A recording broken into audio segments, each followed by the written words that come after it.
E trabalhou, tem que fazer o quê? Pagar um imposto de renda, né? Fazer a declaração do imposto. Muita gente tem a maior preguiça, mas não tem jeito. E aí, você vai se atrasar, então, nesse ano, né? Para declarar o imposto? A gente vai tirar algumas das principais dúvidas agora, tá? Sobre malha fina, principalmente, né? O professor de Ciências Contábeis e Administração, Andrelino Machado, está aqui ao meu lado hoje. Seja muito bem-vindo, um ótimo dia. Então, a gente viu aí o pessoal fazendo bico muitas vezes, né, para ganhar um dinheirinho a mais. Nesses casos, como é que fica a declaração, né? Tem muita gente que declara a fonte oficial, mas esquece dessas outras aí. Na verdade, para declarar outros rendimentos, você precisa de documento fiscal, né? Então, cada indivíduo ele vai primeiro entender, primeiro depende de quanto ele está cobrando por esse serviço e se compensa mesmo declarar, né? Eu falo pelo valor e principalmente pelo documento fiscal. Todo lançamento feito na declaração, inevitavelmente, você precisa de documento de comprovação. Essa coisa assim de vale a pena declarar, muita gente fica na dúvida, né? Será que isso não vai gerar problema para mim depois? Como é que eu vou saber o que eu preciso declarar? Você tem as regras muito bem estabelecidas pela Receita Federal e essas regras estão publicadas no site. Eu acho que quando o indivíduo ou o contribuinte tiver dúvida, ele deve acessar essas informações. Essas informações para... E, havendo dúvida, é interessante também procurar um contador. Muita gente não faz isso e acaba errando lá, né?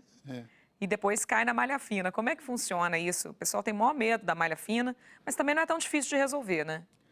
Nós temos que separar, talvez, os problemas, né, e classificá-los.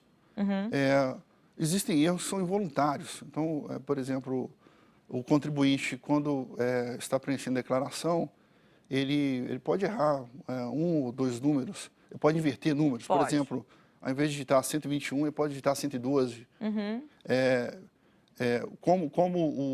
Esse sistema está muito aperfeiçoado e a Receita tem como investigar se aquele rendimento ele é o mesmo informado pela empresa, por exemplo, ela vai verificar que existe uma inconsistência, né?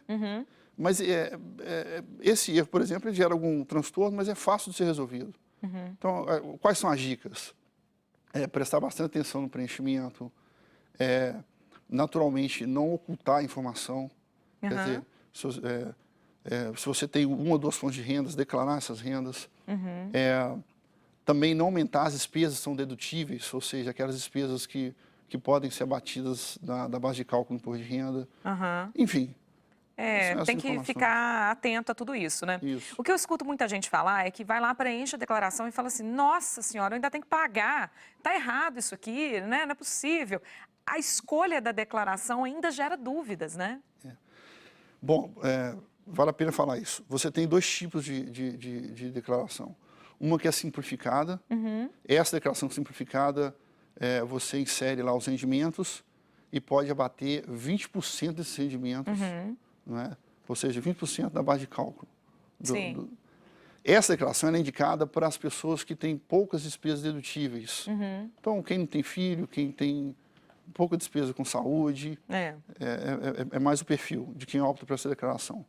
E você tem a declaração completa, em que você pode inserir os rendimentos anuais tributáveis e ainda todas as despesas dedutíveis, despesas com saúde, com educação, despesa com plano de previdência oficial e privada. E na dúvida dá para fazer a simulação também no programa? Dá para fazer a simulação na página da Receita. Então você preenche e você simula qual declaração e ver qual que fica melhor para você. Isso. Tá bom, então. Muito obrigada pela participação aqui com a gente, viu? Um ótimo dia. Obrigado.